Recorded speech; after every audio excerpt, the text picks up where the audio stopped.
na mushiki wacu ari ikindi. Ubwo rero muri makeya Musabimana Felisa yavutse mu muryango ari we mukuru kwa Kanyandekwe Federico, avuka ari imfura akurikirwa n'ongo uherutse kwigendera nawe witwa Felisa.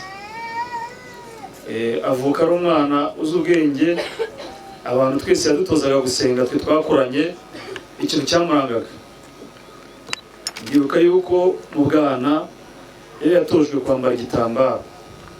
Ikintu ushobora nkazamwibagirirwaho ni inyigisho yajyaga twigisha turi abana, akaduteranya turi abana, akatwigisha indirimbo zitandukanye z'Imana, kandi ari umwana mutoya muri twese. Ari we yari mukuru kuri twe gatoya, turusha umwaka n'ibiri, ariko agatwigisha tugafata.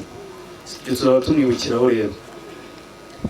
Amaze gukura rero yagiye mu mashuri abanza, ayiga hajya kwa Munyeriya, ayisumbuye ayiga Ishangi, ndetse na kaminuza yiga ahangaha kuyereka i Kigali. Mu muryango rero yari ingirakamaro. Yashakanye na Bigirimana, babyarana abana bane mwabonye, n'abasore n'abakuru n'inkumi. Abo bose ni Imana yakomeje kumurinda kugira ngo tuzajye tubabona. Yajyaga yitanga mu muryango. Iyo baga ugize umuntu ujya mu bitaro, yajyaga dukangura twese, akavuga ati ese wamenye ko runaka ari mu bitaro? Twese niba dukangura akamutega ku ordinateri wacu, akaba yamugezeho ibyo kurya. Niba yajyaga ajyana ibiryo bwa mbere na mbere mu bantu twese. Icyo ntabwo tuzakimwibagirwa. Ikindi muri makeya, ikindi ashobora kuzamwibagirwaho, ntabwo yajyaga duhamagara n'abasaza be hari wagize ubukwe cyangwa ibindi bibazo ibyo ari byo byose mu muryango. Abana bo barakomeye, natwe twese turakomeye, turabavandimwe, ariko ari byinshi tuzajya tumwibukiraho. Ubwo rero nk'umuryango dukomeze dukomere, n'abandi bakomeze babagira imbaraga, tubuze ingirakamaro mu muryango, ariko nta kundi ko mu isi bigenda. Imana yamukunze kuturusha, Imana ibahe umugisha. Nk'uko mubyumva, Imana idufasha cyane kamba gukomera, kandi narakomeye nyine. Ndakomeye kubera ko Imana ifite ukuntu intera ikinya mu buryo bukomeye cyane. Rero abari bafite n'ikibazo cy'imvura, umuvandimwe Emile yigeze ababwira ko byose biva mu kwizera. Hatariho kwizera nta mumaro. Rero niyo mpamvu mubona nanone ahangaha ikibazo abantu benshi bari bafite ntacyo. Narindi kubwira amabukwe terega ntabwigwa kuva kare, nawe nyine akavuga ati ndikubona ari imiyaga. Ni imiyaga nyine. Kandi naguye ngira ngo muri iyi minsi igihugu kiri kuvuga ko gikeneye imvura. Nyamara turi gusaba ko imvura itagwa ngo umwanya tukirahanga ikaza kugwa tuhafuza. Nyamara nituvanga imvura ntigwe, tuzagira ikibazo gikomeye cyo kuvuga ati Imana noneho twicishije inzara. Ibyiza nuko yanyagira nkabona ibyo biryo. Nibura se ibyo byaba byiza. Ariko noneho reka ngaruke.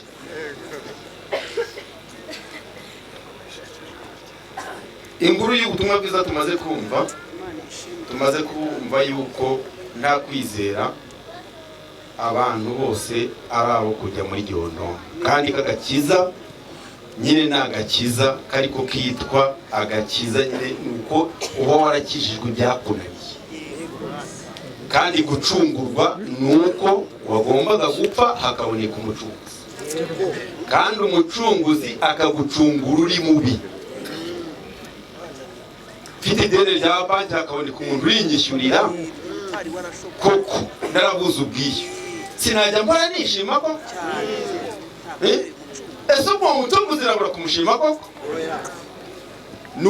Niko bimeze n'ibindi rero. Rero reka ngaruke umudamu wanjye Musabyimana Felisa twashakanye ku itariki 20 z'ukwezi kwa karindwi umwaka w'1998.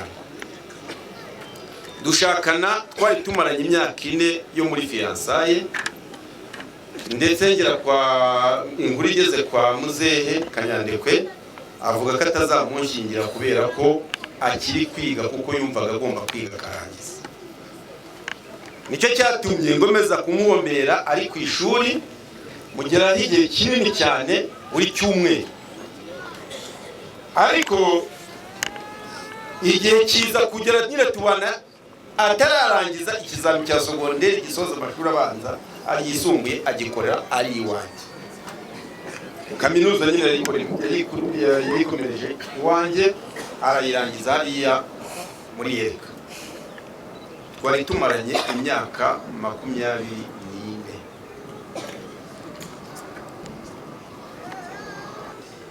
Nkora ibishoboka byose ngacuruza ngashakisha amanywa nijoro kugira ngo mbone inyungu, ariko ndenya ngo tubyumve, ninde muntu utifuza kubona inyungu koko? Ninde muntu utifuza kubona amahirwe?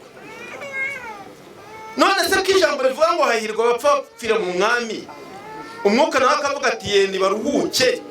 Iryo se si ijambo ry'Imana abapasiteri bo bajya basoma? Si iryo se mwumva mu madini yanyu? Ntasugo wakwirirwa ni njyewe nagombye kwandi kuboroga nshingiye ku byo yamarira. Sibyo ndamuhombya nje kumuhombya koko pe ntabona inyungu Imana yamuteguriye koko. Urumva ibyo bintu byaba ari byo? Rero inkuru ku cyumweru twagiye mu iteraniro nyine nkuko tubisanganywe, iteranira irwamagana. Amba mubwira ko nshyitsi nawe arambwira ati nimara kurya ndahita ko nza ku kazi. Nagiye ku kazi sinatindayo, ariko hashize umwanya ndahava mvuga nti agiye kuza ku kazi.